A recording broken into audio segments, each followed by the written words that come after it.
여러분, 우리가 오랫동안 이게 최고야 라고 믿어왔던 방법이 어느 날 완전히 먹통이 된다면 어떻게 해야 할까요? 오늘 이야기는 바로 이 질문에서 시작됩니다. 인도에서 사역하던 한 선교사가 겪은 실패가 역설적으로 진짜 현실 속에서 신앙을 살아내는 아주 강력하고 새로운 길을 열어주었거든요. 자, 한번 생각해 보세요. 내가 가장 자신 있었던 방법이 더 이상 통하지 않는다. 그럴 때 우리는 어떻게 반응할까요? 바로 이 실패라는 지점에서 오늘 이야기가 출발합니다. 첫 번째 파트입니다. 제목은 지도가 통하지 않을 때예요. 존 리즈웨이라는 사람과 그의 팀이 인도라는 새로운 땅에 도착해서 겪었던 이야기인데요. 자신들이 가져온 그 성공 지도가 어떻게 한순간에 쓸모 없어지는지 한번 따라가 보죠. 자, 시간 순서대로 한번 볼까요? 1977년이었어요. 존 리즈웨이가 팀원들과 함께 인도에 도착합니다. 그리고 80년대 초반까지는 크리스찬의 생활 연구 같은 미국에서 아주 잘 통했던 교재들을 그대로 사용했죠. 그런데요, 80년대 중반쯤 되니까 뭔가 이상한 걸 깨닫게 된 거예요. 이게 인도 문화랑은 전혀 맞지가 않는구나. 이걸 깨달은 거죠. 여기서 근본적인 문화 충돌이 일어난 겁니다. 보세요. 서구식 모델은 프로젝트 중심이고 딱딱 끊어지는 행사 위주의 굉장히 개인주의적이었어요. 그런데 인도 사회는 어땠을까요? 관계, 그리고 공동체가 모든 것의 중심이었죠. 모든 게 삶 속에 자연스럽게 녹아 있었단 말이에요. 그러니까 이 서구식 방법이라는 게 인도 사람들의 삶이라는 그 촘촘한 관계의 옷감 위에 툭 던져진 아주 어색한 조각처럼 느껴졌던 겁니다. 이 말이 당시 상황을 정말 적나라하게 보여주죠. 이런 프로젝트 중심의 접근 방식, 신앙을 무슨 행사처럼 다루는고요. 전혀 통하지 않았습니다. 그냥 완전히 실패였어요. 더 이상 이 방식을 고집할 수가 없었던 거예요. 무언가 뿌리부터 다른 변화가 필요했던 거죠. 바로 이 절망적인 실패의 순간에 모든 걸 뒤바꿀 아주 핵심적인 아이디어가 탄생합니다. 자, 두 번째 파트, 첫 번째 출생의 원리입니다. 존 리즈웨이를 이끌었던 질문은요. 들어보면 정말 단순해요. 하지만 모든 걸 바꿀 만큼 강력했습니다. 바로 이거였어요. 어떻게 하면 이것을 더 인도적으로 만들 수 있을까? 이 질문 하나가 엄청난 전환을 가져옵니다. 자신들의 방식을 강요하는 것에서 벗어나서 그 땅의 문화에 맞춰가는 방식으로 완전히 방향을 틀게 된 거죠. 여기서 바로 첫 번째 출생과 두 번째 출생이라는 아주 중요한 개념이 등장하는데요. 자, 첫 번째 출생이라는 건 우리가 태어난 그 환경, 그러니까 가족, 문화, 공동체, 이런 자연스러운 배경을 말하는 거예요. 하나님이 주신 우리 삶의 토양 같은 거죠. 그리고 두 번째 출생, 즉 우리의 신앙 여정은요, 이 토양을 갈아엎고 새로 시작하는 게 아니라는 거예요. 놀랍게도 바로 그 첫 번째 출생이라는 토양 위에서 더 풍성하게 꽃을 피우는 거라는 걸 발견한 겁니다. 리즈웨이의 이 말이 이 아이디어의 핵심을 딱 짚어줍니다. 하나님은 모든 사람의 첫 번째 출생을 계획하셨습니다. 그리고 그것이 복음이 퍼져나가는데 아주 중요해집니다. 다시 말해서요, 그 사람의 문화적 배경을 무시하는 게 아니라 존중하는 것. 그게 바로 복음을 낯선 외래 사상이 아니라 진짜 그 사람을 위한 선물로 만드는 열쇠라는 거죠. 좋아요. 그렇다면 이 첫 번째 출생이라는 새로운 원리가 구체적으로 그들의 성경 공부 방식을 어떻게 바꿔 놓았을까요? 세 번째 파트, 아래에서부터 읽기로 넘어가 보겠습니다. 새로운 접근법은 아주 간단한 4단계였어요. 첫째, 미리 정해진 주제별 공부는 이제 그만. 둘째, 대신에 성경을 책 한 권씩 통째로 읽는 겁니다. 셋째, 성경을 그냥 글자가 아니라 진짜 문제를 가진 진짜 사람들의 이야기로 보기 시작했어요. 그리고 마지막으로 이게 정말 중요한데요. 바로 자신들의 삶에서 나오는 진짜 질문을 던지기 시작한 겁니다.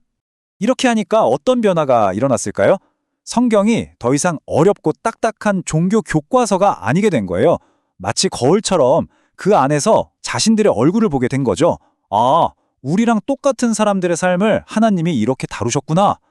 성경이 드디어 가깝고 공감할 수 있고 아주 깊이 개인적인 이야기가 된 겁니다.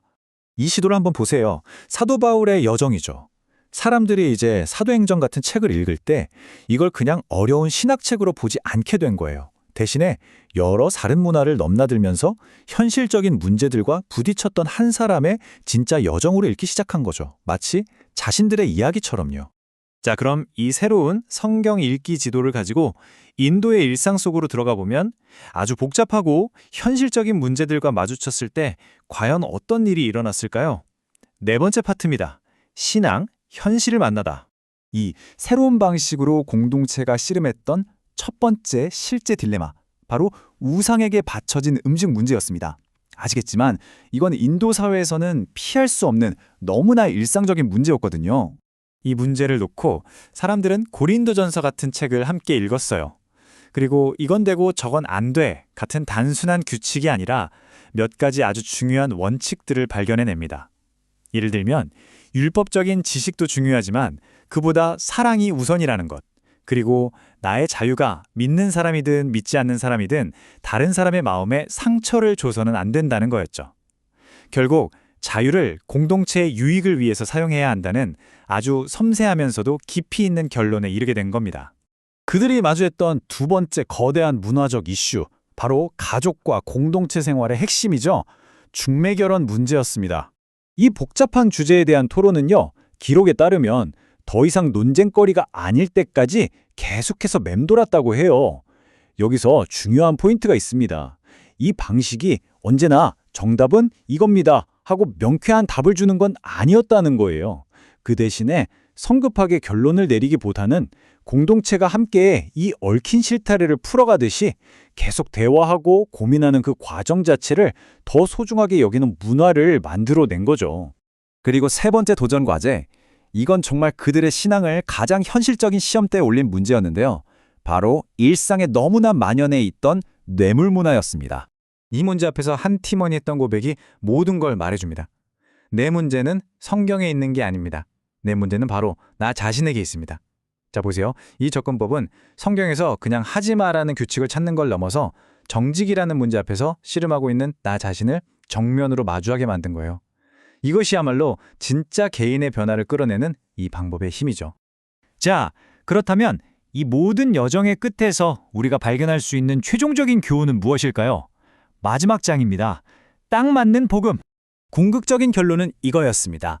목표는 사람들을 그들의 문화라는 옷감에서 억지로 끄집어내서 구멍을 내는 게 아니었다는 것. 오히려 그 문화의 결을 따라서 복음이라는 새로운 실로 아름답게 술을 놓는 거였죠. 진정으로 살아있는 신앙은요, 한 사람의 정체성을 버리라고 요구하는 게 아니라 바로 그 정체성 안에서 더욱 풍성해지는 신앙이라는 겁니다. 어떤 연구 결과를 보니까요, 우리가 평생 동안 평균 164명의 사람과 의미 있는 관계를 맺는다고 해요. 한번 생각해 보세요. 한 사람의 삶이 자신의 문화 속에서 진짜로 변화될 때 그 영향력은 이 164개의 관계로 자연스럽게 퍼져나갈 수 있는 거예요. 이게 바로 이 관계 중심적 접근 방식이 가진 엄청난 잠재력이죠. 마지막으로 이 질문을 여러분께 던지면서 오늘 이야기를 마무리하려고 합니다. 여러분의 문화, 여러분의 가족, 그리고 여러분의 일터, 만약에 그 모든 것들이 신앙의 장애물이 아니라 하나님께서 일하시기 위해 마련해 두신 가장 완벽한 출발점이라면 어떨까요?